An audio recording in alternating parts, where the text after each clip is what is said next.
Cet épisode de J'adore ça est également disponible en holovision. Vous pourrez ainsi avoir un hologramme de Baptiste dans votre salon qui vous parle constamment de Christopher Nolan. Ou un hologramme d'Étienne qui est ambassadeur pour Nintendo. Pas vraiment, mais I love it! I love it! I deeply love. J'adore ça. J'adore. I deeply, deeply, deeply love. Et je roule 12. Et je roule 16. Oh, vas-y. Bienvenue à bord de J'adore ça, votre podcast préféré encore animé par des humains. Et oui, je suis un humain. On est bien heureux que vous soyez des nôtres. Le sujet d'aujourd'hui, de la science-fiction à la réalité. Yes. Tout qu'un sujet. Ça Tout va qu'un être sujet. malade. Ouais. Tu sais, le sci-fi, hein, il y a le tellement sci-fi. des trucs cool là-dedans. Puis ça a toujours été, tu sais, genre dans les discussions avec les gens autour de toi quand tu parles de sci-fi, puis là, des fois, t'as toujours les gens qui disent « Mais là, est-ce que c'est le sci-fi qui a influencé la science d'aujourd'hui puis les technologies d'aujourd'hui? Ou est-ce que... » Tu sais, c'est toujours une grande question, ça. Est-ce que le sci-fi a comme dirigé, genre, dans quel sens on a évolué? Ce que je trouve très intéressant, parce qu'il y a peut-être, en partie, la réponse est oui, tu sais. Ben, Mais bref, j'ai plein de super exemples, dans le passé, d'ailleurs, Oui. que je trouve super intéressant, que je voulais vous lister, qui sont des théories fascinantes et anciennes et visionnaires. Puis je vais faire exprès d'aller le plus loin possible dans le passé pour montrer qu'il y avait du monde qui était déjà genre très flyé par rapport à leur contexte à eux autres, d'être capable de penser à ces choses-là. est-ce que tu vas nous sortir l'histoire de la peinture faite par un homme des cavernes qui était comme un Non. cosmonaute? Ok, c'est bon. Non, j'ai Parce pas... Mais ça aurait été bon, ça! que- Ok, si vous la savez pas pochette de quoi cet je épisode, parle, Étienne, il faut que ça soit ça. Oh my god! Si vous savez pas de quoi je parle, faites juste Vas-y. googler. Là. J'ai pas de c'est point bon. là-dessus, c'est juste je Hey, viens j'ai de pas penser vu à ça. Ouais. Ah, c'est bon, c'est bon. Et c'est sûr que Ah. ça n'a rien à voir, puis que c'est juste un hasard, puis que ça a l'air de quelqu'un qui va décoller dans une fusée. Mais ouais, il y a Ah là une là, peinture c'est d'homme des parfait. cavernes dans une caverne que ça a l'air de. Il a l'air d'avoir peinturé un cosmonaute. Là. C'est cool. Ça a l'air d'Étienne dans son truc de cosmonaute. Oui, oui, C'est exactement. le personnage d'Étienne. Savez-vous qu'en 1495, Oh. Leonardo da Vinci... Ah, pas lui encore. Il a gagné un Oscar pour The Revenant, Hey. hein, lui. Ah, non, c'est pas le même Leonardo dont on parle, Étienne. Ah, ok, c'est celui des Tortues Ninja. D'accord. Ouais, c'est ça. Il aurait construit le premier robot qui était essentiellement une genre d'armure de l'époque animée pour reproduire les gestes des humains. Oh, wow. Fait que, tu sais, bon, Leonardo da Vinci, il avait un grand, il avait beaucoup de dessins là, qu'on connaît de lui. Il a essayé d'imaginer des tanks, des affaires qui volent. Il a fait plein de dessins. Il était très imaginatif visiblement, mais il a fait le premier concept. Puis là, ils ont pas, je pense qu'ils ont reconstitué. C'est quand même assez fou. Là. C'était un genre de travail un peu pas archéologique, mais ils ont retrouvé des notes. Ils n'ont pas retrouvé les dessins exacts, mais selon les notes, ils ont essayé de comprendre comment il avait fait ça exactement, puis etc. Puis en reprenant le reste de ses œuvres, ils ont été capables de refaire ça. Puis pour l'époque, c'est capoté. Tu sais, Ben c'est oui. vraiment très genre, hey, j'essaie de reproduire comment des muscles dans le corps humain fonctionnent, mais pour animer une armure. Tu sais, c'est malade, là. C'est capoté, là. Tu sais, il y avait bien du monde qui devrait le trouver bien fucké aussi. Mais bref, ça, je trouvais ça super intéressant. Vraiment. En 1657, Oui. Cyrano de Bergerac, qui n'est pas juste un personnage de fiction, qui est un écrivain et dramaturge français dont la vie a été romancée. Ben voyons. Oui, c'est une personne qui a vraiment existé. C'est Wow. juste que sa vie après ça a été romancée. Ouais, Ok, très ok, intéressant. Ça, ok. je le savais pas, tu vois, non plus. As-tu hâte, faisant Baptiste, de la lecture qu'on là-dessus. romance ta vie dans 200 ans? Oui. J'ai Je sais pas à vraiment quoi ça va hâte, ressembler. là. Alors, il y avait quelqu'un qui s'appelait Robot Alors, Baptiste. Et, Il dit toujours... ouais, un trou noir. Puis dans son livre, à ce monsieur Cyrano de Bergerac, Mhm. qui s'appelait « Histoire comique des États et empires de la Lune », Mmh. il parle d'une machine à propulsion sur laquelle il se lance vers la Lune pour y découvrir la population qui y vivrait. Donc la première idée potentielle d'une fusée. Oh, repris par Jules Puis là, Verne. on est en... Oui, mais on est en 1657. Ouais. Je sais pas, Ah, je c'est sais pas si cool. vous imaginez le contexte historique dans lequel ce gars-là vivait. Ouais. Genre, moi j'essaye de m'imaginer, genre, avec, tu sais, là, aujourd'hui on vit avec des climato-sceptiques, mais c'est quand même tolérable, tu sais. Mais dans le temps, là, essayer de faire valoir, genre, des idées même de fiction autour de toi, de ce genre-là, ça devait être quelque chose. Fait Ouais. qu'il parle aussi, très intéressant, il parle aussi que selon lui, le Soleil finira un jour par arriver au bout de son fuel et détruira toutes les planètes autour de lui. Si c'est pas un peu visionnaire quand même. Ouais, ouais. Je suis Ah comme- non, c'est J'étais comme- surprenant venant d'un gars que je connaissais seulement parce qu'il avait un grand nez. Oui, c'est ça. C'est peut-être grâce à son grand nez d'ailleurs. qu'il a Ouais, il y avait deviné vraiment tout ça. beaucoup de pif. Ouais, tout un pif. En 1834, un soldat américain du nom de Nathaniel King, rêvant d'un monde utopique sans racisme et sans corruption, dans sa publication The United Worlds, a poem in 57 books, il décrit une société supérieure vivant sous terre et ayant des... Puis c'est lui, je pense, qui a écrit ce terme-là, des androïdes fonctionnant à la vapeur. Hein? Et probablement même la première mention, genre de... Ben, Oh. la première, mais de Steam Tech. Genre, il imagine des androïdes en 1834, puis il les imagine à fonctionner à la vapeur. Fait que, tu sais, c'est Wow. très Steam Tech, cette affaire-là. Puis ça, je trouvais ça C'est très l'ancêtre cool. Tu sais, d'Asimov. je me disais... Oui, c'est ça. Ouais. L'ancêtre d'Asimov, exactement. Puis finalement, en 1870, j'ai pas le choix. Jules Verne. Jules Ben Verne, parce que, oui. ben, Jules Verne... Tout ce qui est écrit, c'est là, un Français. comme- Ouais, non, mais de la Non, Terre c'est à pas la ça. Lune. Non, mais ouais, exactement. 20 000 Puis lieues là, sous les dans mers. son livre que, justement, 20 milieux sous les mers, que j'avais relu l'an passé, Ouais. il parle d'un sous-marin, le Nautilus, Oui. très futuriste d'ailleurs, qui fonctionne à l'électricité et qui fait même office de peut-être premier concept de taser à grande échelle, parce qu'à un moment donné, ils doivent repousser des ennemis en envoyant une genre de décharge électrique à partir du sous-marin. Hmm. Puis tu sais, c'était quand même, tu sais, j'ai regardé ça, mais c'était ça, 1870, c'est environ 10 ans avant qu'Edison ou Tesla ne deviennent plus connus avec leurs inventions, à une époque où l'électricité, c'était soit du télégraphe, soit des dynamos pour des petits usages. Ouais. C'est Fait que, cool. tu sais, Mais penser, clairement, là, non, mais pour vrai, il se promenait chez lui, puis Ouais. là, il a voulu agripper une poignée de porte, puis il a pris un choc électrique, puis il s'est dit ça à grande échelle. À grande ça échelle. là, ça Alors, là, à le grande Nautilus échelle. s'est mis à frotter ses pieds sur le sol vraiment longtemps, frottant une ballonne sur sa tête. Non, mais pour vrai, c'est ça. Ça, Fait que ça en était un, Jules Verne.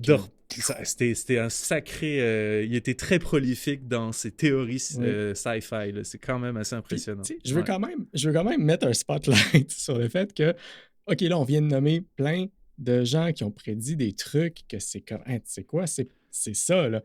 Mais il y en a plein d'autres, dont, tu sais, même des films faits récemment que c'est comme, Ouais. ah oui, en 2015, on va avoir des skateboards qui volent, puis des trucs comme ça.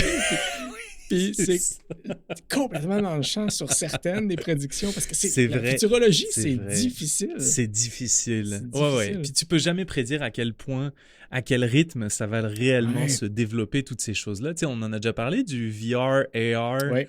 que ça fait longtemps là, qu'il y a des concepts qui existent là-dessus, mais est-ce que c'est si présent dans nos vies que ça aujourd'hui? Pas encore tant que ça prend du Non, temps, tu sais. Non, c'est Fait ça. en tout cas, c'est très intéressant ces C'est phénomènes-là. Très Ouais. intéressant. Puis, tu sais, même, j'ai vérifié l'exactitude parce que j'avais entendu une histoire comme quoi, tu sais, les portes automatiques dans Star Trek, Mhm. ça avait inspiré les hôpitaux, les portes automatiques dans les hôpitaux. Ah ouais? Parce qu'ils se disaient comme, Ah, je hey, savais j'en ai plein le derrière de cogner la tête de mon patient sur sa civière quand j'arrive en urgence.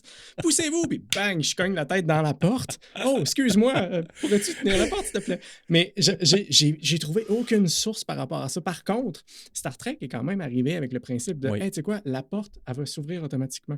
C'est quelque Mhm. chose qui existait déjà. Mais c'était toujours comme, ben là, quand on détecte que quelqu'un marche sur un truc devant la porte, là, il y a un système électrique Ouais, qui ouais, va. ouais. Mais C'est avec fou, l'infrarouge, je veux dire, c'est quand même relativement récent, mais ça a fait en sorte que, ben là, Star Trek, c'est vrai, la porte, elle s'ouvre. Ouais, tout à fait. Ouais. Hey, c'est drôle que tu parles de Star Trek parce que j'avais un point là-dessus qui est très Oui. ancré dans le présent. Mhm. Mais dans Star Trek, dans les années 70, ils ont montré des PAD, PADD, Oh. des Personal Access Display Devices, qui présentait des genres de tablettes permettant d'afficher de l'information puis d'écrire des choses sur un écran Oui. genre touch sensitive. Yes. Direct influence, Steve Jobs Oui. a utilisé le pad de Star Trek pour showcase l'iPad.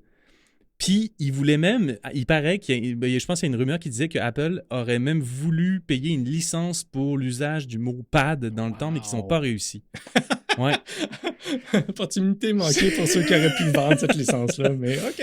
Mais c'est capoté, là, parce Ouais. que quand tu regardes dans je pense que j'ai vu une vidéo genre qui montrait, ça avait l'air de quoi, les fameux pads dans les années 70. Essentiellement, c'est une tablette avec une petite genre de lumière en arrière sur laquelle ils ont mis juste un dessin pour faire semblant Ouais. que c'était quelque chose qui s'affichait. Tu sais, c'est brillant, là. Ah ouais, c'est vraiment brillant. C'est vraiment Ouais, cool. Fait que ça, j'avais trouvé ça cool, très ancré dans le présent. cette Il y a un affaire-là. autre truc que j'aimerais mentionner, puis là, j'y vais de mémoire, alors peut-être que quelqu'un pourra me corriger, mais j'ai lu Le meilleur des mondes, le livre d'Aldous Huxley. Exactement, quand j'étais Ouais. au secondaire, je veux dire, fait que c'est il y a 600 Ouais. ans. Moi aussi, ça fait très longtemps. Exactement. Puis, tu sais, il prenait des médicaments pour se calmer, puis pour se sentir mieux, puis que, bref, c'est du Mhm. Prozac. Puis à un moment donné, ils vont à un genre de fête où il y a de la musique d'un instrument synthétique qui sort de toutes Ok. les directions de boîtes carrées métalliques dans les... Bref, il y a de la musique techno qui sort de des speakers.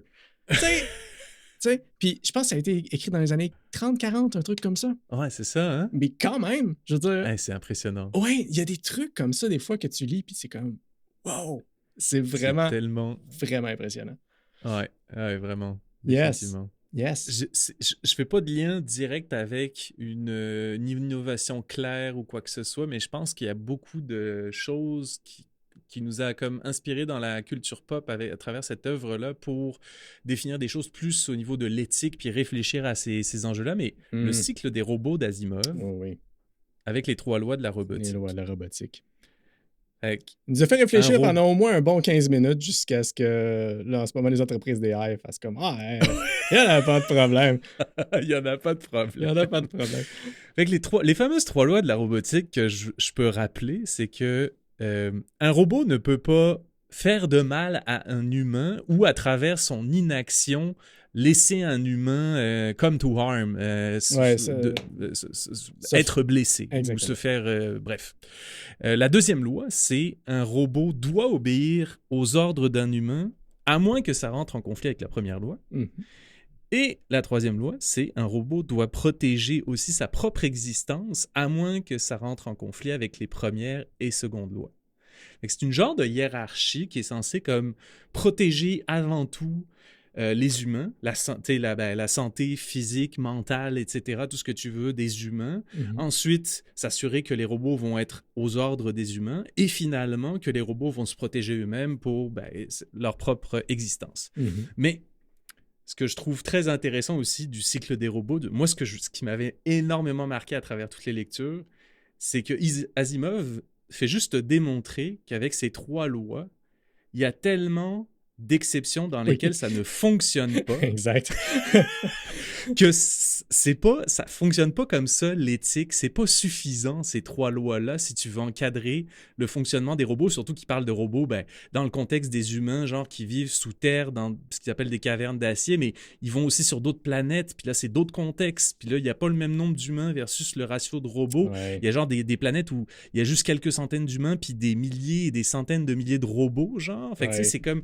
C'est plus du tout les mêmes. C'est vraiment intéressant, d'ailleurs, à lire. Il y a beaucoup de lectures à faire, mais c'est super intéressant. Puis, c'est pas appliqué tel quel en soi, ces 3 lois. Tiens, ils l'ont réutilisé dans iRobot, mettons, dans le film, puis etc. Mais je pense que ça a beaucoup nourri, genre, toutes les réflexions sur comment est-ce qu'on fait de l'éthique avec la robotique, avec les AI maintenant, avec toutes ces choses-là. Comment est-ce qu'on deal avec ces choses-là? Puis je pense que c'est ça fait partie de je sais pas comment dire, conscience collective. Mais là. tu sais, juste le Ouais. trolley problem, là, ta Oui. voiture se conduit Ouais. toute seule parce Ouais. qu'on est rendu là, OK, mais là, soit tu vas à 100 km/h, soit tu vas foncer dans quelqu'un à gauche ou dans 3 personnes à droite, où est-ce que tu vas? Ouais, Tu sais, ouais. qui est-ce qui va décider ça? Il y a un programmeur quelque part qui va décider ça. Ouais. Tu sais, il y Ouais. a quelque chose de bizarre avec ça, puis même Asimov avait comme probablement s'était fait critiquer justement par rapport à ces 3 lois, puis il a montré les Probablement. paradoxes, puis à un moment donné, il est arrivé avec la 0e loi, qui était qu'un robot ne peut pas nuire à l'humanité. Mhm. Ouais. D'abord. L'humanité d'abord, l'être humain individuel ensuite. Puis, tu sais, donc il y a un certain ordre à respecter. Puis, c'est Tout drôle à parce que fait. dans la série Foundation, qui est excellente sur Apple TV, vous devriez la Oui. regarder, qui est surtout Mhm. excellente d'une saison à l'autre. Les saisons deviennent de plus en plus exceptionnelles. Ils s'en vont vers l'idée de la 0e loi et j'adore ça. Ouais. J'adore ça. J'adore ça. J'adore ça. Fait quoi, j'ai vraiment... tu sais, j'ai pas trouvé d'exemple précis, concret en lien avec ces trois-là de la robotique puis les œuvres d'Asimov sur le cycle des robots, mais je trouvais ça intéressant parce que ça a beaucoup joué sur, c'est ça, notre imaginaire collectif. Là. Fait que je voulais en parler. Moi, j'aimerais voir plusieurs aspects de la science-fiction devenir réalité. Puis tant qu'à être dans Foundation, tant qu'à être dans Asimov, Ben oui, on peut en parler. on va aller vers l'ascenseur de l'espace de Trantor. Oui. Bon, qu'est-ce qu'un ascenseur de l'espace? OK? Puis aussi, C'est l'idée ne malade. vient pas strictement de la science-fiction. Je veux quand même préciser, l'idée ne vient pas strictement de la science-fiction, mais est très présente en sci-fi. OK? Donc, un ascenseur de l'espace, ça permettrait de monter en orbite via un ascenseur pour ensuite pouvoir partir, voyager dans l'espace beaucoup plus facilement qu'avec des fusées conventionnelles. Tu n'as pas besoin de combattre la gravité de manière aussi Mhm. difficile. L'atmosphère et compagnie. Tu aurais juste à monter un câble. OK? Comment ça fonctionne? Baptiste, j'aimerais que tu utilises ton imagination un peu. Mhm. La station Je spatiale... ferme les yeux. Ferme les yeux. Parfait. Si vous écoutez le podcast en voiture et vous Fermez les conduisez, yeux. ne fermez pas les yeux. Oui, fermez les yeux. La station spatiale internationale, en ce moment, prend environ 90 minutes, environ, plus ou moins, à faire le tour de la planète. Mettons qu'on la recule un petit peu de la Terre, puis qu'on ajuste sa vitesse pour qu'elle reste en orbite, on s'entend, et qu'on la recule assez pour qu'elle soit en orbite et qu'elle fasse un tour à chaque 24 heures. Ça signifierait... Qu'elle soit tidal? Non, c'est pas... ça, c'est non, selon juste les la face de marées. la Lune Ouais, qui exact. reste... Exact. En tout cas, Mais excusez. qu'elle Ouais. soit... Qu'elle reste toujours au même point. Exact. Genre. Et qu'elle tourne au niveau de l'équateur, on s'entend. Donc, techniquement, ça veut dire que, de son point de vue, disons, Baptiste, tu es un astronaute sur la Station spatiale internationale, tu regardes la Terre, tu vas toujours voir la même chose. Donc, si ça prend 24 heures à faire le tour et que tu es au niveau de l'équateur et que tu vois toujours le même point devant toi, qu'est-ce qui t'empêche de descendre une corde au sol? C'est vrai. Tu déroules une corde jusqu'au sol. Puis là, tu dis La corde est composée d'un ascenseur. Oui. Puis tu dis à, oui, mais tu peux le astronaute rattacher Étienne, après aussi. « Hey, Étienne, grimpe la corde. » Puis là, moi, je vais grimper la corde, puis on va être sur la station. C'est ça. Tu sais. Donc, c'est ça le principe. Mais là, pour pouvoir faire ça, il faudrait être en orbite à une distance de 35 786 km. Très précisément. Très précisément. Et c'est presque la circonférence de la Terre. Donc, imagine un câble qui fait presque le tour de la Terre. Puis pour ça, ça prend un matériau spécial pour faire le câble de l'ascenseur. Parce qu'un câble en acier, un câble en pratiquement Non, tous les matériaux pas. qu'on a, ne seraient même pas capables de supporter leur propre poids et casseraient. Puis imagine si tu as un câble qui, de la circonférence de la Terre ou presque, qui casse et qui snappe la planète en entier. Ça fait mal. Je veux pas voler des punchs pour Exactement. ceux qui connaissent pas Foundation, mais ça arrive. Exactement. Donc, tu sais, bref, la science-fiction aussi a illustré ce point-là. Je trouvais ça intéressant. Mais un autre fait intéressant, puis tu sais, là, je fais comme un mini-zode à travers l'épisode. C'est parfait. C'est parfait. Mais un autre truc intéressant pour un ascenseur de l'espace. Disons que ton ascenseur monte dans une cabine à une vitesse de 100 km/h. Ça prendrait quand même 15 jours se rendre en orbite. Puis là, c'est l'ascenseur probablement le plus rapide au monde. En même temps, Étienne, il y a des gens qui font des croisières pour plus long que ça, en Oui, bateau. mais tu sais, au moins, ils ont de la musique meilleure que de la musique d'ascenseur. Ouais, t'aurais peut-être pas une piscine, par exemple, en montant dans l'ascenseur. Non, mais bref, je trouvais l'idée vraiment cool. Puis il y a un matériau. C'est nice. Il y a un matériau qui permettrait de faire ce câble-là. Bon, là, d'ailleurs, il faut Mhm. aussi faire un ancrage au niveau du sol comme gigantesque et un contrebalan dans l'espace gigantesque. Mais disons qu'on réussit à faire le câble, il faudrait le Ouais. faire en graphène, un tube de graphène. Donc, tu Ça, c'est alignes. un alliage? C'est du carbone aligné Ah oui, c'est vrai. d'une Oui, je façon me souviens. hexagonale, puis que tu peux. Bon, c'est ça. Mais le problème, c'est que pour l'instant, un tube de graphène, le plus long qu'on a pu faire, c'est seulement de 55 centimètres. On a du chemin à faire jusqu'à 35 000 km. Je dis ça comme ça. Puis en plus, il faut les matériaux pour le faire. Mais ça serait tellement un. Ça serait cool. Ça serait la merveille du monde. T'sais. Puis en même temps, je me dis, tu sais, si on y pense, là, je sais pas, là, en tout cas, le carbone, on n'en manque quand même pas. Là. Ouais, non, exact. Après ça, bon, il faut le transformer pour que ça Oui, devienne du graphène, oui. là. Mais c'est quand même une ressource qu'on a en grande abondance. Fait que, Oui. puis là, je parle pas juste sur la Terre, mais probablement que dans l'espace, il doit y avoir pas mal de carbone aussi. Fait que- Pas mal. c'est Mais tu ça. sais, Fait si que, on y a n'avait plein pas de choses, là. à Ouais. combattre la gravité pour partir en orbite là, comme ça, Mhm. tu sais, la quantité d'énergie que ça prend pour se rendre à l'autre, n'importe où dans le système solaire, Mhm. la moitié de cette énergie-là sert à partir en orbite. Tu sais, C'est quand même vrai. c'est Ah quand ouais, même tout à énorme. fait. Donc, si on se Ouais. débarrassait de ça, hein, ce serait tellement plus Ça facile serait, d'aller ouais. D'un seul coup, là, explorer dans aller l'espace. sur Mars, là, ça paraîtrait pas mal plus facile, je Exact. pense. Ouais. Exact. C'est très intéressant, puis c'est drôle parce que je l'avais noté comme un point que je n'étais pas trop sûr encore si j'allais en parler ou pas, mais tu sais, c'est aussi le...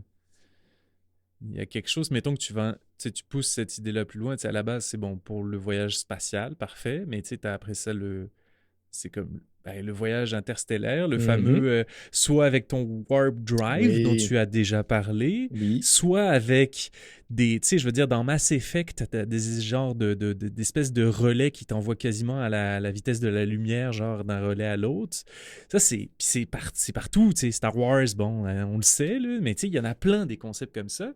Peut-être même qu'on pourrait, je sais pas si on pourrait en profiter pour parler des suggestions des astronautes. On peut, mais avant, je veux, Oui, vas-y, je veux excuse. plugger. Tu sais, tu as parlé du Warp Drive. Je veux plugger un Ouais. de nos propres épisodes. On a fait un Oui. épisode en juillet 2024 qui était la science derrière le sci-fi, nos théories Mhm. préférées. Si vous aimez cet Ouais. épisode-ci à date, vous allez aimer l'épisode C'est ça. du 28 juillet vraiment. 2024. C'était le fun. Le Warp Drive, si vous saviez à quel point c'est incroyable comme Ah ouais. invention potentielle, Ouais. que rien peut aller plus vite que la lumière, mais le Warp Mais- Drive permet de déplacer l'univers. Tu sais, Capoté. c'est capoté. C'est vraiment capoté. Mais ouais, c'est ça. Puis je pense qu'il y avait des points justement de nos astronautes un peu en lien avec ces différentes affaires-là. Là. Je vais faire la lecture de tout ça. On avait demandé aux astronautes sur notre Discord et sur notre Patreon, d'ailleurs, que vous pouvez rejoindre. Allez sur Ouais. Patreon, puis inscrivez-vous gratuitement sur notre Patreon. Vous allez pouvoir répondre aux questions des astronautes. Quelle technologie actuellement inexistante dans la vraie vie, mais existante en sci-fi, voudriez-vous voir devenir réalité? Mhm. On a notre cher Potomax qui, d'ailleurs, lance son propre jeu vidéo. Oui, si vous voulez en savoir c'est plus, vrai. venez sur le Discord. Potomax qui nous dit le voyage plus rapide que la lumière, parce qu'il faut aller plus loin, et je suis C'est d'accord ça. avec lui. Le truc dans Star Trek The Next Generation qui permet de faire apparaître la nourriture qu'on veut. Ouais. On a également Gnolo, qu'on salue, qui dit la porte des étoiles pour des vacances dépaysantes. Oui. Stargate. Oui, Stargate. Très intéressant. On a notre capitaine, Jean-Philippe Matt, qui dit je vais être plate, mais le voyage dans l'espace, l'hyperespace, Ben ce oui. serait complètement fou. T'es pas plate, pas en tout, JP, de quoi Non, tu c'est parles? jamais plate. C'est incroyable, moi, c'est ça que je veux. Il dit ce serait complètement fou et ça changerait le monde ou les mondes Poutoum-Tiche. Et on a notre autre capitaine, Hugo Chalifour, qui dit « Pour moi, c'est la téléportation. Ça réglerait tous les problèmes de la Terre. » Bon, ça en ferait apparaître des nouveaux, mais au moins, on pourrait aller dîner à Rome ou Bangkok ce midi. Et je tiens à mentionner que de nos 4 astronautes qui ont répondu, il y a 2 thématiques qui ressortent, le déplacement et la bouffe. Fait que, Baptiste, il va falloir se partir un autre podcast, voiture et hot dog, ou le caviar, c'est pas pour les vaches, ou peu importe. Ben, d'ailleurs, je vais repluguer le même épisode dont Étienne parlait, parce que l'histoire du voyage plus rapide que la lumière, en fait, moi, je l'avais abordé sous l'angle de est-ce que c'est possible de remonter dans le temps? Ouais. Mais j'avais compris scientifiquement pourquoi ça semblait vraiment très peu probable. Bref, ça peut être fascinant pour vous d'écouter cet épisode. Je vais arrêter de le plugger maintenant. Non, mais pour vrai, c'est vrai, on a un catalogue d'épisodes qui est quand même... On a un catalogue d'épisodes. Ça fait 2 ans qu'on run. Ouais. Puis, l'histoire de faire apparaître de la nourriture, ça, c'est pas... Tu sais, c'est drôle parce que quand Potomax en a parlé, moi, j'ai directement pensé à l'exemple du 5e élément. Oui! Où Lilou fait juste mettre un genre de liquide dans une assiette, elle appuie, elle met au micro-ondes, elle appuie, ça reste 1 seconde, elle leur sort, il y a un poulet géant, genre. C'était vraiment cool, ça, tu sais. Mais pour vrai, Baptiste me voit capoter parce que juste avant l'enregistrement, moi, j'ai noté, le dernier truc que j'ai noté, c'est l'hydrateur de Retour vers le futur 2. Puis tu mets de la nourriture déshydratée dans l'hydrateur, puis 5 secondes plus tard, elle sort complètement hydratée, chaude, et elle a l'air délicieuse. Ils font hydrater une pizza qui est minuscule, la petite pizza toute sèche, puis ils mettent ça là-dedans, puis ça sort une pizza toute réhydratée. Je veux ça. C'est ça, hein? Ah, ça, c'est bon. Le Stargate de M. Gnolo. Oui. J'ai regardé, puis tu sais, ben, ça peut paraître logique, mais je voulais juste être sûr, c'était quoi l'idée en arrière de la Stargate? Est-ce qu'il y avait comme une idée technologique, mettons, même si c'est du sci-fi, tu sais? C'était quoi la technologie? Puis il semblerait que c'est vraiment genre, hey, on réussit à créer un wormhole de la taille de cette porte-là, puis il y a un autre wormhole à l'autre bout, mettons, sur une autre planète, peu importe quoi. Puis c'est comme ça qu'ils se déplacent, tu sais. C'est vraiment de créer des trous de verre que tu peux voyager, genre, beaucoup trop rapidement, mettons, d'un point à l'autre de la galaxie, là. Fait que ça, c'est quand même super intéressant, tu sais. Puis c'est pas tu sais, je veux dire, Interstellar, on le voit aussi très, très concrètement, ça peut être quoi de voyager dans un wormhole. Je plug encore un autre de nos anciens épisodes. Vivons-nous tous dans un multivers qui date du 17 novembre 2024. Imagine si l'univers est infini, puis, comme on avait dit, il y a toutes les versions possibles de l'univers qui existent. Si tu construis ta Stargate, c'est sûr qu'elle va mener à quelque part d'autre. Ou quelqu'un d'autre a construit la même Stargate et s'est dit comme ouais, il y a quelqu'un d'autre qui va avoir exactement la même idée que moi. Les deux se pluguent ensemble, puis là, tu peux voyager, voir Baptiste avec un chapeau de cow-boy. Baptiste qui te parle juste de Christopher Nolan. Non, mais ça, on l'a déjà, ça, Baptiste. Ça, on l'a déjà. C'est vrai. Le voyage espace, hyperespace, mon cher JP, complètement d'accord avec toi. On vient d'en parler quand même un peu avec le spatioport, le warp drive, justement le wormhole, la Stargate, toutes ces choses-là qui permettraient de voyager puis vraiment d'aller plus loin que Voyager 1, qui est peut-être l'objet qu'on a envoyé qui est rendu le plus loin. Qui est l'objet qu'on a envoyé qui est rendu le plus loin.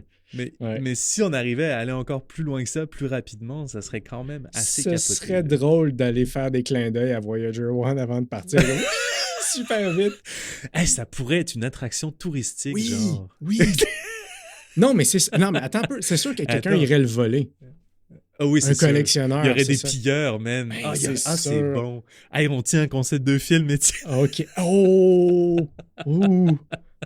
Ça y est. Merde, on en a parlé publiquement. C'est bon.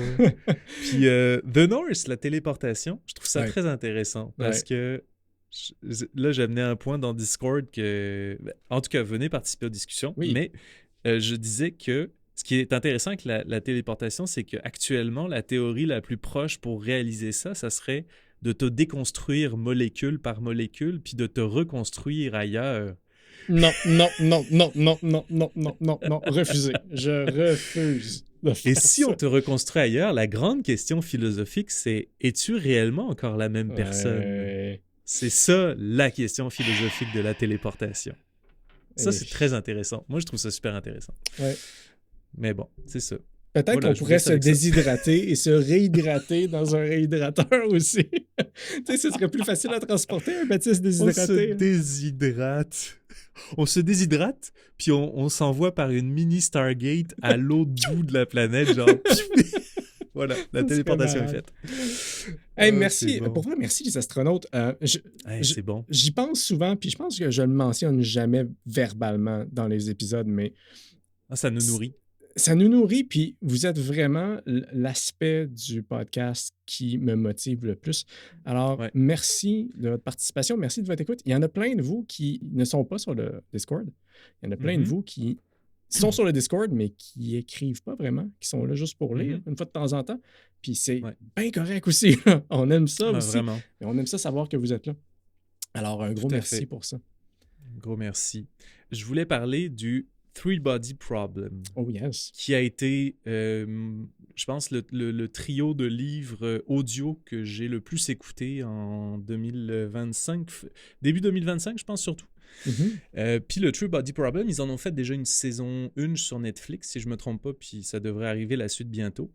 Mais le concept, c'est que c'est très sci-fi, puis c'est essentiellement la Terre, mettons, qui risque de se faire envahir par une vie extraterrestre ultra intelligente, puis beaucoup plus développée parce qu'ils sont capables, eux autres, de voyager proche de la vitesse de la lumière, puis même peut-être plus vite. En tout cas, bref. Chanceux. Ce que je trouvais intéressant dans cette œuvre-là, il y a deux affaires en particulier que je trouve super intéressantes. Il y a le paradoxe de Fermi qui est décuplé. Puis en fait, c'est la Dark Forest Theory qu'il l'appelle dans le bouquin. L'idée, c'est qu'il y a des très fortes chances qu'il y ait une vie extraterrestre intelligente ailleurs dans l'univers à cause de l'espace qu'on a de disponible. Fait que les probabilités sont là. Mais à date, on n'a jamais vu personne. Ouais. Si on n'est pas seul, comment ça se fait qu'on voit aucune trace de vie intelligente C'est ça. d'ailleurs? Puis là, la Dark Forest Theory, c'est que les autres formes de vie extraterrestre intelligente ne veulent pas être vues. Parce que si tu te fais voir dans l'univers, t'es fichu. Ouais. Puis nous, on a tendance à lever les bras et à dire « Allô, on est là! » Mais peut-être que... Nous, on est cons. Mais fait que ça, c'est ça. Fait que là, dans la Dark Forest Theory, à un moment donné, justement, il y a genre les autres aliens qui s'en viennent parce que leur système solaire à eux est en train de s'effondrer, de collapse, puis ils vont bientôt plus avoir de planète. Fait qu'ils s'en viennent pour coloniser littéralement la planète Terre, puis trouver un nouveau monde, puis occuper la Terre, puis etc. Puis il y en a un qui comprend comment les faire fuir un petit peu puis leur faire peur, c'est qu'ils supposent que si eux autres ils existent, ça se peut qu'il y en ait d'autres aussi qui soient ultra intelligents, ultra développés, qui se fassent pas voir. Fait que ce qu'il fait, c'est qu'il envoie un genre d'onde sur une étoile très lointaine, une onde électromagnétique ultra rapide. L'étoile se met à émettre un signal très fort à travers la galaxie. Puis quelques, je pense, jours ou mois plus tard, ils observent que l'étoile se prend une genre de... Je sais pas si c'est un missile à partir d'un... Je sais plus si c'est un proton ou quelque chose, un truc de capoté là, qui fait juste une réaction en chaîne qui fait exploser le système solaire de cette étoile-là au complet. Wow. Puis là, ils font comme... D'un seul coup, la race extraterrestre qui s'en venait pour les envahir détourne de chemin parce qu'ils sont comme, si vous venez chez nous, on va envoyer le même signal, puis on va tout faire brûler. Là. Ouais, ça va être la Terre brûlée, man, puis vous allez vous faire péter par l'autre force extraterrestre qui se cache, mettons. T'sais. Fait que là, Baptiste, t'es en train de me dire que dans la catégorie ce que t'aimerais voir de la science-fiction se réaliser... Non. De la science-fiction à la réalité. Oui.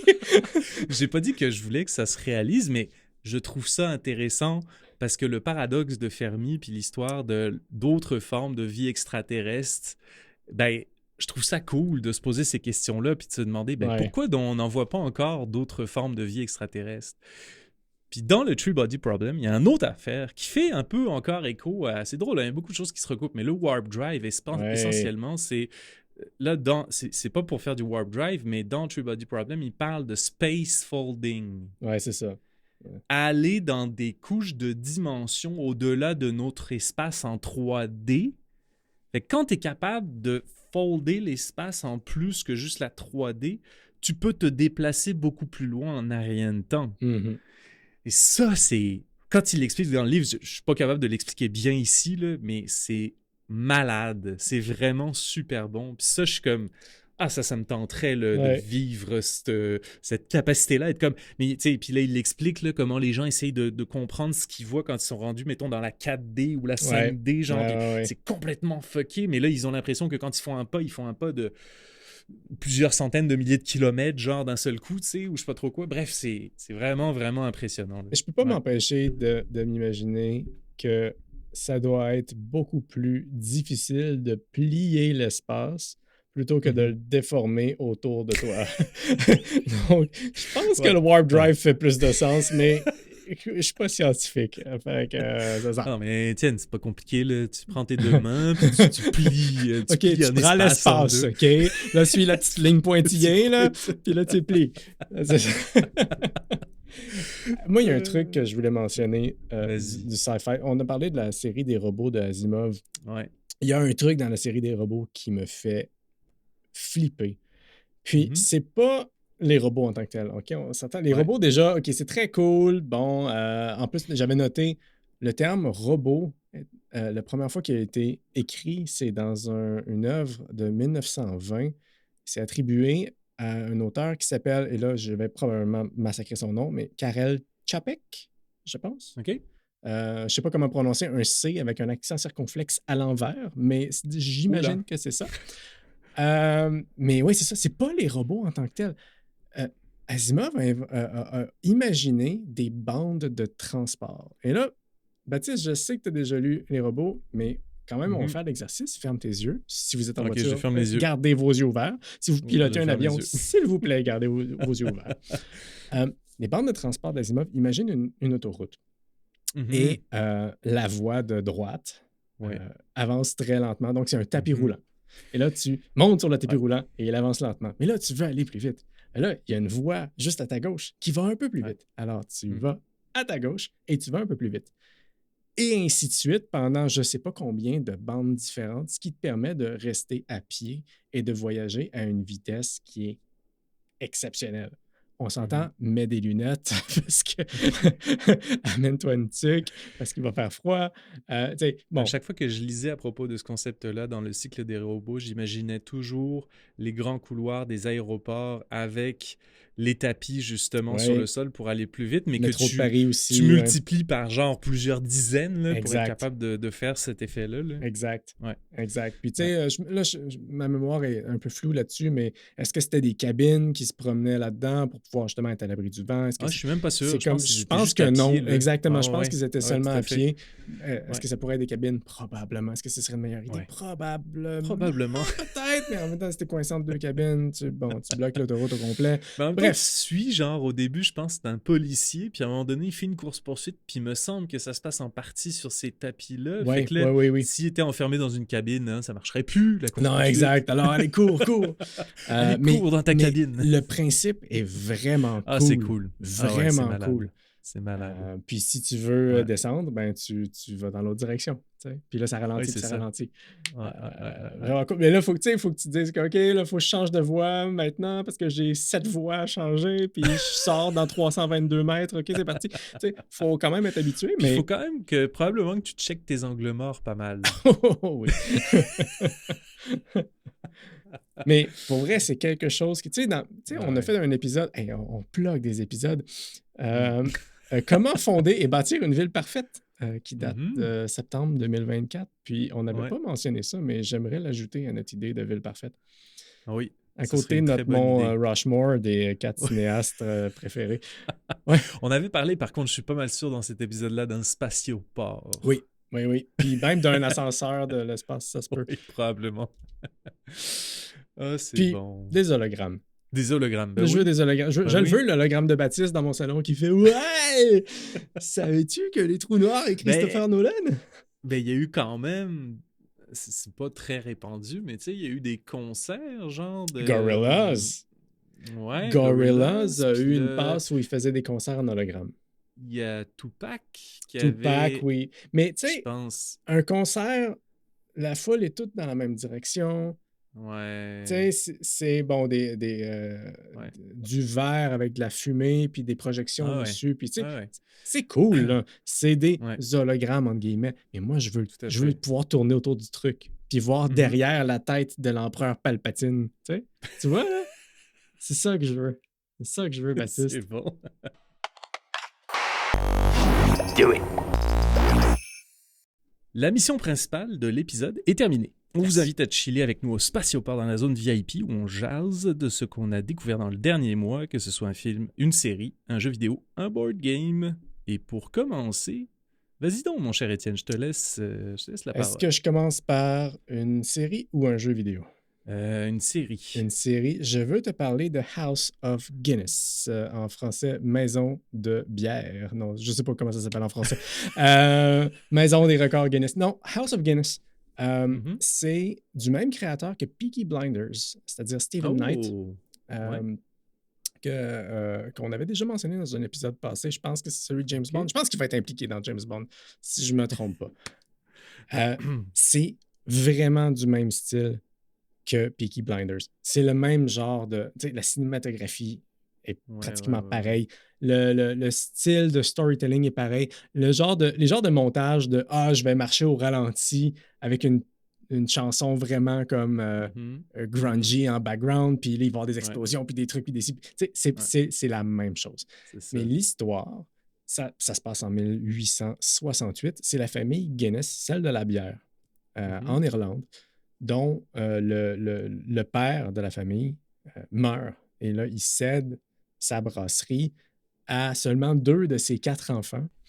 Puis là, ça cause certains problèmes.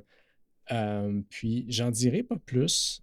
C'est pas aussi bon que Peaky Blinders. On s'entend, Peaky Ok. Blinders, c'est difficile à égaler. On s'entend que Cillian Murphy était vraiment quelque chose dans cette série-là.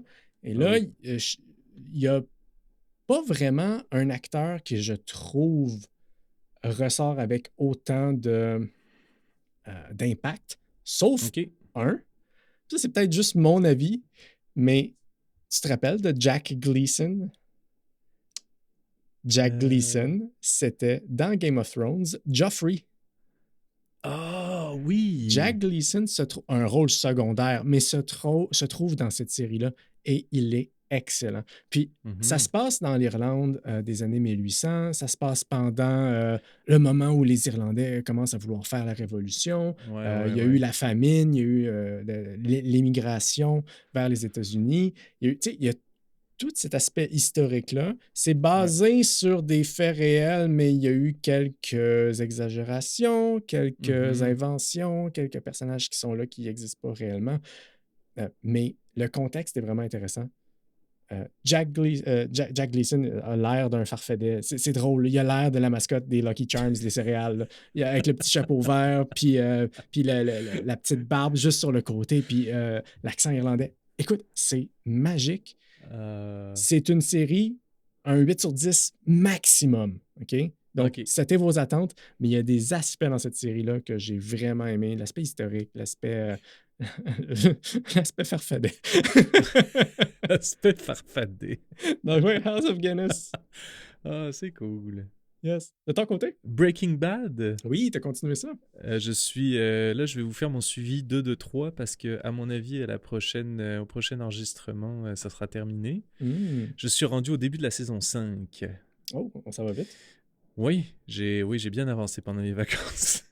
Ouais. Et je dois dire que c'est excellent. Ouais. C'est plein de rebondissements. Je savais pas qu'il y avait Giancarlo Esposito qui jouait là-dedans un bon bad guy. Je sais pas comment dire, mais j'ai lu en plus un peu là-dessus, mais il paraît que le personnage de Jesse Pinkman, qui est joué par Aaron Paul, était censé mourir à la fin de la saison 1. Puis ils ont tellement aimé la chimie entre lui et Bryan Cranston qu'ils l'ont gardé pour toujours, finalement. Ouais. Puis c'est parfait, parce que c'est vrai que les deux jouent super bien ensemble. Tu sais, bon, Bryan Cranston, il joue son rôle de le père de famille, le gars qui a un cancer, le prof, puis là, il se met à cooker de la meth. Ouais, C'est exact. pas mal ça qu'il fait. Puis Jesse Pinkman, qui est à la base, genre, juste un dealer un peu croche. Mais essentiellement, j'ai, genre, depuis le début, je pense, j'ai beaucoup de pitié pour le personnage de Jesse Pinkman parce qu'il se fait rentrer bord en bord par...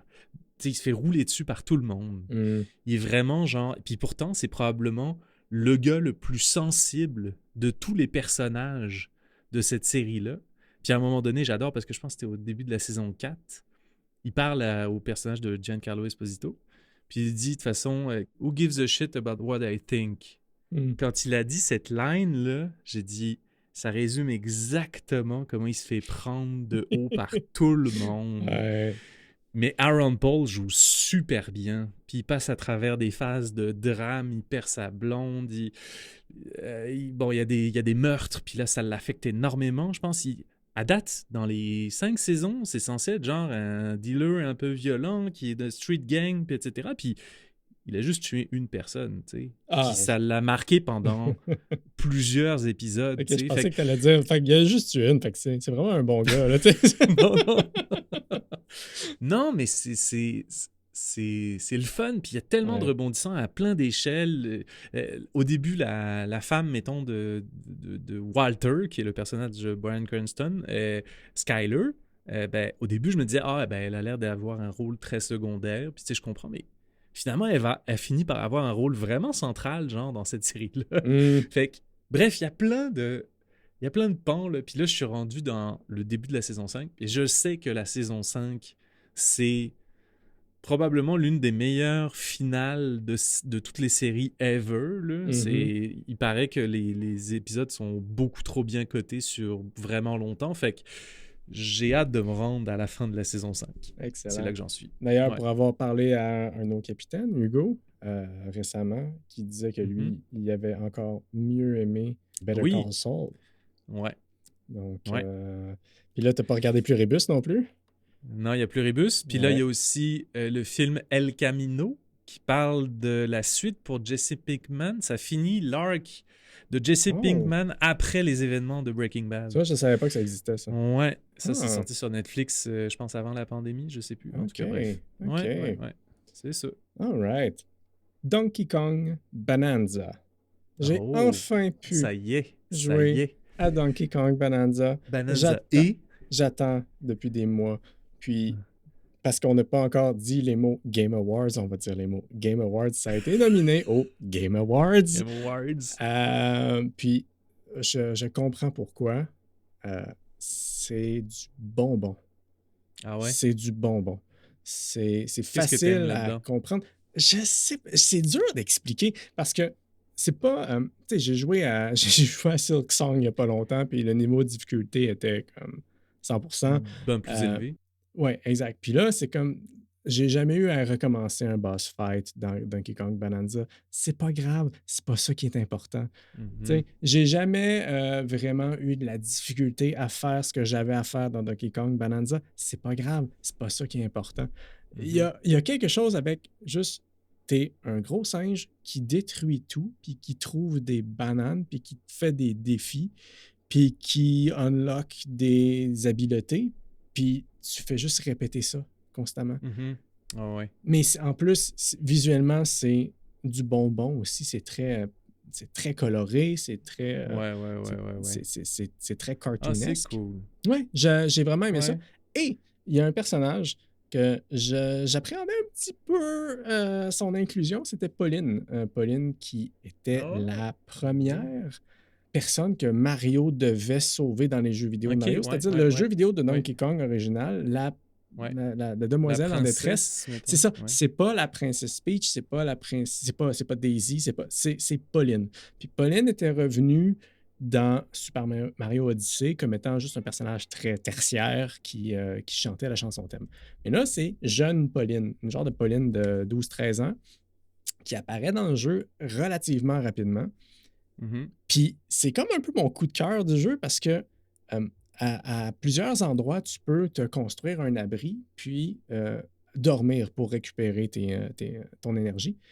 Ouais. Puis Pauline, comme tout enfant de son âge, va t'empêcher de dormir pour faire comme « Hey, est-ce que tu dors? » Puis va se mettre à te parler de quelque chose complètement random. Et Pauline, c'est le seul personnage qui a du voice acting, du vrai voice acting. Tous les autres singes parlent en singe, puis un genre de langage qu'on ne peut pas vraiment comprendre. Mais Pauline est doublée. Puis moi, ma Switch, à cause de mes enfants, et c'était en français, donc j'ai Pauline en français. Puis elle est adorable. Il y a quelque chose dans ce personnage-là, dans la façon dont ils ont écrit ses répliques. Puis c'est vraiment cool parce qu'elle se promène sur ton dos constamment. Donc toi, tu te promènes. Puis si elle, son personnage, voit quelque chose qu'elle sait pourrait t'intéresser, elle va te le dire. Genre, hey, il y a une banane là-bas. C'est parce que tu cherches des grosses bananes en cristal. Puis si elle dit ça, c'est comme, OK, ouvre les yeux parce que ça se peut que tu aies une banane pas loin. Il faut qu'elle ait le champ de vision pour la voir. Il y a des détails comme ça qui fait que tu as vraiment l'impression qu'elle est présente dans le jeu. C'est cool. C'est pas la grosse narration. Ça va pas gagner Narrative of the Year, The Game Awards. Mais c'est agréable. C'est agréable. C'est juste, j'ai du plaisir à jouer à ça. J'ai même mon cerveau à off. Ces temps-ci, ça fait du bien. Ouais, voilà. Donkey Kong Bonanza. Nice. Je suis content que tu l'aies enfin essayé parce que j'en ai beaucoup entendu parler. Fait que... Ouais. J'ai pas fini encore. Peut-être j'aurai une Switch. Un jour. Oui. D'ailleurs, si tu veux une Switch, je te conseille de l'acheter avant la fin du mois de mars parce qu'il y a énormément de rumeurs qui disent que Nintendo va devoir augmenter ses prix juste à cause du coût de la RAM ces temps-ci. Ah donc, ouais, hein? si tu as un move à faire, là, je dis pas que le prix va absolument augmenter, mais il y a des rumeurs qui disent que, donc, si tu hésitais, peut-être que c'est le temps de passer à l'action. Intéressant. J'ai regardé No Country for Old Men, que je n'avais jamais vu. Que j'ai jamais vu non plus, puis qu'il faut que je regarde. C'est vraiment très bon. Le scénario, puis ce qui se passe dans le film, c'est pas vrai. J'en ai déjà vu peut-être des scénarios qui auraient pu ressembler à ça, mais ça arrive pas souvent. Il y a comme des déroulements, des événements qui arrivent à certains moments, puis d'habitude, ce genre d'événements-là, ça pourrait peut-être arriver plus tôt dans des films plus classiques pour comme avoir une tension, genre, puis etc. Mais il y a des trucs qui se passent dès le début qui sont comme, mon Dieu, voyons que ça arrive, ça, genre. Puis, tu sais, il y a essentiellement, genre, un serial killer qui est en cavale un petit peu. Puis là, en même temps, en parallèle, tu suis un genre de shérif qui est sur le bord de prendre sa retraite, on dirait, là. Qui est joué par Tommy Lee Jones. Oui. Puis, il y a aussi Josh Brolin, qui joue un cow-boy qui veut comme... Je sais plus, là, qui est en train de... Au début, il chasse. C'est ça qu'il fait, je pense. OK. Puis, c'est comme 3 histoires un petit peu en parallèle qui finissent par se recouper. Mais j'ai vraiment aimé ça. Puis je dois dire que l'acteur qui joue le serial killer fait vraiment peur. C'est qui l'acteur? Il a... Je sais plus son nom, mais il a vraiment des yeux. Puis en plus, il a une coupe de cheveux qui est vraiment dégueu, mais genre, ça fit parfaitement avec son personnage. Ah, c'est Javier Bardem. Oui, c'est ça. Voilà. Puis il est super bon dans ce rôle-là. Il est excellent, pour vrai. Je pense que... là, je suis pas obligé d'en dire plus. Non, c'est bon. Regarde, laisse-moi les surprises parce que c'en est un que je dois voir. Donc, J'ai un dernier point dont j'aurais voulu parler. Vas-y. Parce que je me suis dit, j'aimerais ça des fois, parce que, l'une de mes résolutions cette année, c'est de trouver une façon soit de lire moins de nouvelles ou de lire des nouvelles plus positives. Je sais pas pourquoi. Et savez-vous qu'en 2025, l'énergie solaire additionnée à l'énergie éolienne a dépassé la production de charbon, d'électricité au charbon. Ça, j'ai trouvé ça très cool. J'étais comme, ça fait du bien d'entendre ça. C'est le fun. Ça fait du bien, en effet. Ouais. Fait que tout n'est pas perdu, il y a des belles choses. J'ai envie qu'on revienne sur les 2 ans du podcast. En date de diffusion, ça va faire 2 ans que J'adore ça existe. Et Baptiste? Il s'en est passé des choses. Écoute, je me sentais mal qu'au dernier épisode, j'avais pas de quiz pour toi. Alors, j'ai un mini-quiz pour toi. Non, t'as pas un mini... c'est malade! Juste sur les podcasts en général, OK? Juste sur les statistiques de podcasts en général. J'aimerais ça que tu me dises, selon toi, combien il y a de podcasts dans le monde? Oh, intéressant. Combien de podcasts Ouais. faits par des humains ou par des AI? Ouais, la stat le dit pas, mais on va dire les deux. Combien de podcasts dans le monde? Ça Ouais. doit se compter en centaines de milliers, je peux pas croire. Là. OK. Donne un chiffre. Je vais dire 200 000. T'es très loin. C'est 7 Euh, millions. 7 millions de podcasts. 7 millions. C'est fou, hein? C'est Ça veut dire qu'il y a une capoté. personne sur 1000 environ dans le monde qui fait comme « Je vais faire un podcast, moi. » Tiens donc. Fait qu'il y a 7 millions de podcasts, un peu comme le nôtre, qui cherchent à attraper votre attention. Mais attends un petit peu. Je vais y aller avec la dernière question parce que je trouve qu'elle fait mieux en tant que deuxième question, finalement. Ouais. 90% des podcasts prennent fin / meurent après combien d'épisodes? Oh, ça doit pas être très long par contre. Mhm. Je vais dire 3 épisodes. T'es pile dessus, Baptiste. C'est 3 épisodes. Le chiffre magique de 3, hein? La C'est- trilogie. Ouais. 90% des podcasts Eh, prennent c'est fin après fou quand même, 3 épisodes seulement. C'est fou quand même. Là, nous, on est en train d'enregistrer notre 28e. Nice. Ça, comme On l'a ça. passé. On a l'a passé passé. le 3. Ouais. C'est Ça fait C'est comme, 2 ans. on l'a c'est passé. comme de dire que tu fais pas partie du club des 28. Je sais pas si tu connais ça. En tout cas, peu importe. Là. Non, je connais pas. Ouais, Amy Winehouse est morte à 28 ans. Kurt Oh! Cobain est mort à 28 ans. Fait Oh. on a dépassé ce stade-là. On n'est plus dans d'accord, ce d'accord. club. Mais on n'est pas des stars de la musique non plus. Non. Quel pays a la plus grande proportion de sa population qui écoute des podcasts, c'est-à-dire au moins 1 heure par semaine? Quel pays? Ouais, quel pays a la plus grande le plus grand pourcentage de sa population qui écoute au moins 1 heure de podcast par semaine? Je sais pas pourquoi j'ai envie de dire Royaume-Uni. Non. C'est l'Afrique du Sud Hein? à 66%. 2 personnes sur 3 écoutent plus d'1 heure de podcast. Hey, c'est J'ai regardé capoté. nos stats, c'est pas notre podcast qu'ils écoutent. C'est bon. Merci de la confirmation. Dernier truc, quel pays a le plus grand nombre d'auditeurs de podcasts? Je vais aller avec l'un des pays les plus peuplés au monde, la Chine. C'est les États-Unis. Mais la Chine est vraiment Ah, pas c'est loin. les États-Unis. Ouais. Ah ouais, elle est pas loin? Ouais, Ok. ouais. Les États-Unis avec 130 millions d'auditeurs de podcasts. Quand Ok. même un bon nombre. Quand même beaucoup. Ouais. Ouais. Écoute, c'est 2 ans de intéressant, ça. podcast, mon cher Hein, c'est Baptiste. capoté. J'aimerais te sortir des chiffres de notre côté. Ben oui. On a, là, on enregistre en janvier. Le temps que l'épisode sorte, il va y avoir un autre mois, donc les chiffres ne seront pas exacts. Alors, je vais ajouter le mot environ devant les trucs que je vais sortir. On a environ 250 abonnés, puis on a Wow! environ 750 auditeurs. Wow! Ce qui est c'est quand bon. même. Ben, c'est. Je veux dire, visualise aussi. Ferme tes yeux, Baptiste. Visualise. Ouais, je ferme.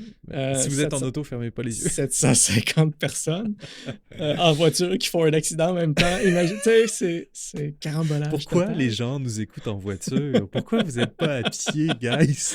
À pied C'est toujours sur en les voiture. bandes de transport d'Asimov. Let's go! Oui, c'est ça.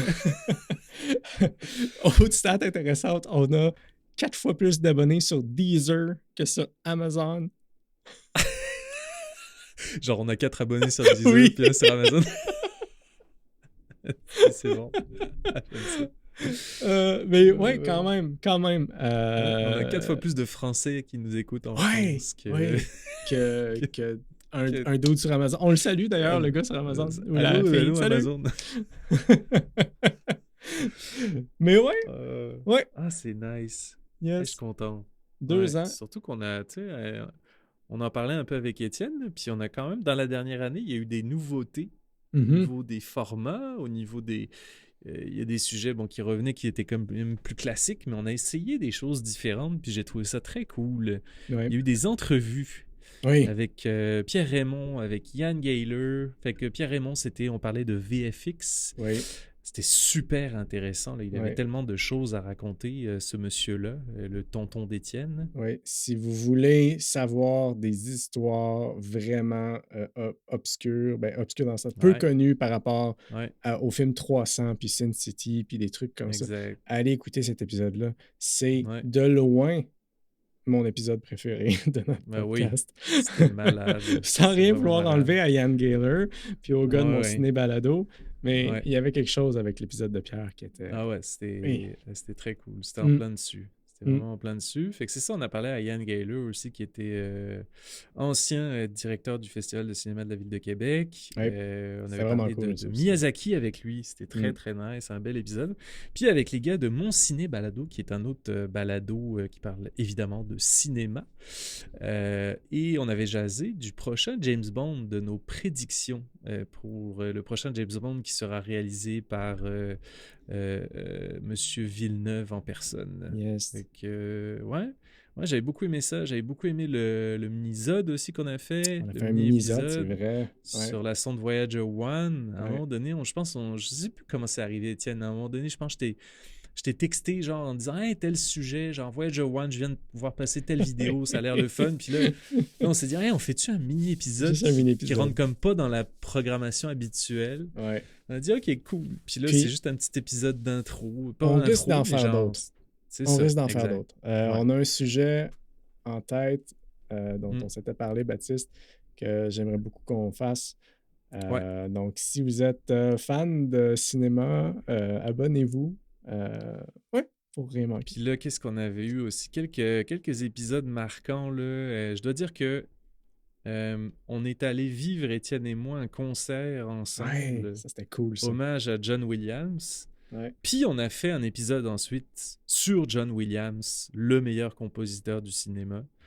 On a eu beaucoup de choses à raconter, c'était malade. Fait que, ouais, ça nous avait beaucoup inspiré, cette expérience commune-là, pour être capable d'en faire un épisode ensuite.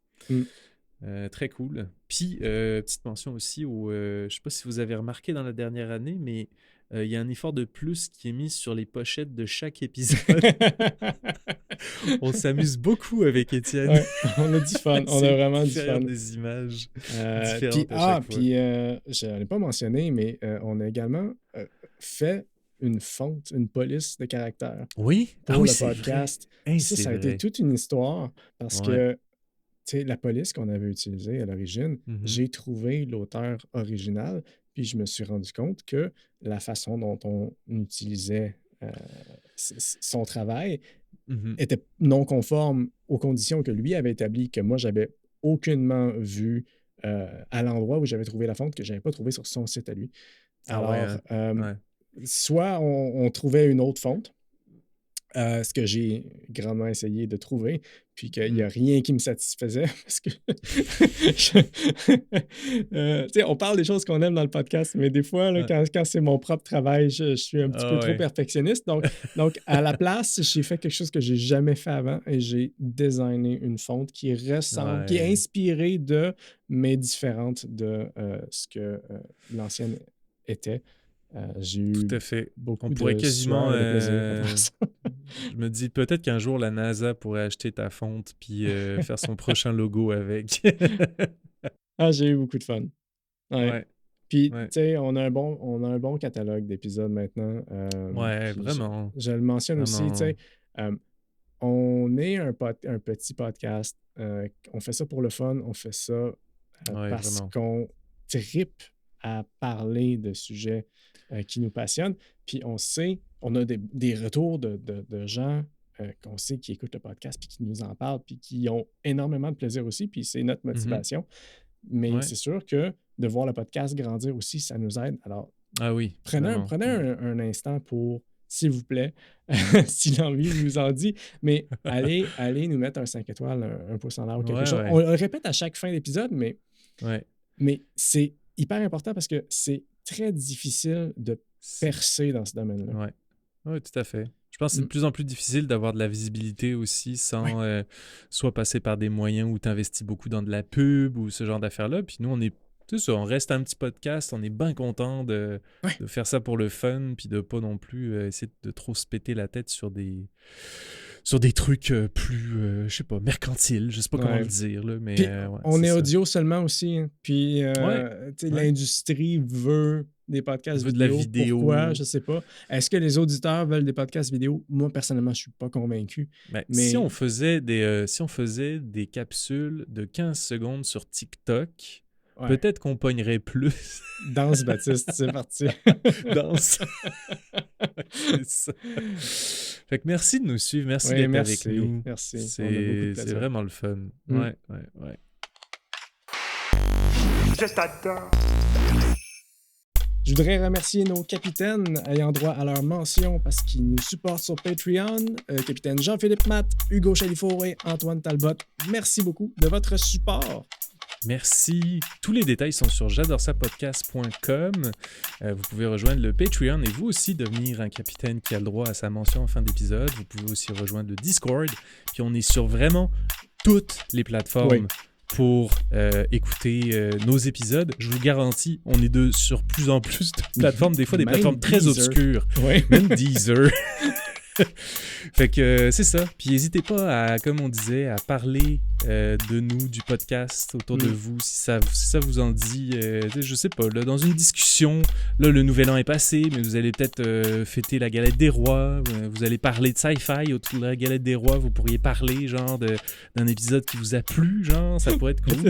La galette des rois, c'est en date d'enregistrement. Là, c'est... Ah, c'est vrai? Là, là, ça va être la Saint-Valentin. Alors, fait que pour la Saint-Valentin, avec votre blonde qui connaît pas encore le podcast, vous pourriez prendre un temps pour parler de notre épisode en Faites cours. pas ça. Faites ça. Oui, faites-le. Merci vraiment, cher astronaute, Oui. d'être encore avec nous depuis 2 ans. Merci. Et on se retrouve très bientôt dans un prochain épisode. Bye. Salut, là. J'adore ça. J'adore.